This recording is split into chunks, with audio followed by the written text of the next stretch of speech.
Donald Trump is sending in the troops, not to Ukraine, not to Iran, not even to Greenland, but to LA, Los Angeles, the second biggest city in the United States, to crack down on people protesting ICE raids on a Home Depot. Shocking, right? Yes, it is. We should be shocked. No president has deployed the National Guard without the consent of a state governor since LBJ in 1965, 60 years ago.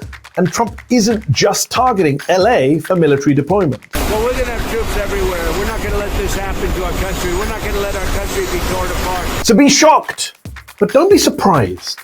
This is who Trump is. This is what he said he would do if he returned to office. Were you not paying attention?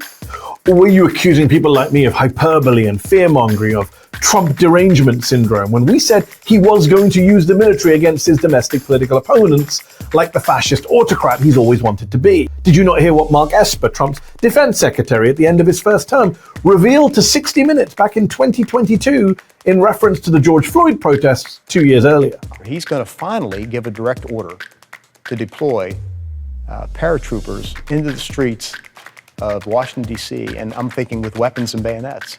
And this would be horrible. He says, can't you just shoot them? Just shoot them in the legs or something. And he's suggesting that that's what we should do, that we should bring in the troops and shoot the protesters. Trump asked his then defense secretary to shoot protesters with live ammo. Esper said no. That's why this time around, Trump went for a yes man. He has the far-right ex-Fox Weekend host with the alleged drinking problem and Christian Crusader tattoos as his defense secretary this time round. Lucky us. And did you not hear what Trump himself said on the campaign trail last year? In terms of election day, I think the bigger problem are the people from within. We have some very bad people. We have some sick people, radical left lunatics.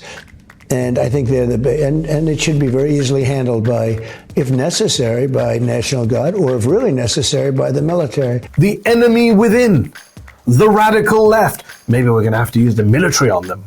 That's what he said. And Trump loves having the US military as his prop, as his toy, as his personal militia. This coming weekend, he's getting the ridiculous Banana Republic type military parade in DC that he's always wanted, on his birthday to boot. And Trump didn't just develop a love for being a strong man, for being a military dictator only in the last few months or a year even.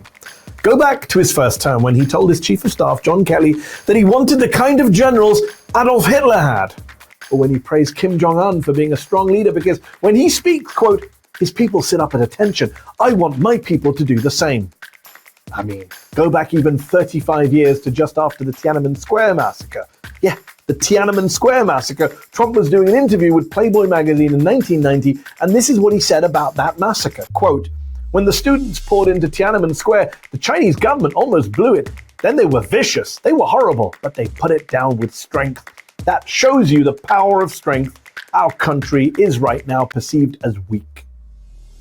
Trump admired the Chinese government's militaristic and murderous response to civil unrest. That shows you the power of strength, he said. That's who he is. So let's stop being surprised and start calling him out consistently, clearly, loudly for the fascist autocrat he's always wanted to be. Did you like this video? Don't forget to subscribe to this YouTube channel and turn on notifications. For exclusive content and to support our independent, unfiltered journalism, head over to zeteo.com. Your support matters.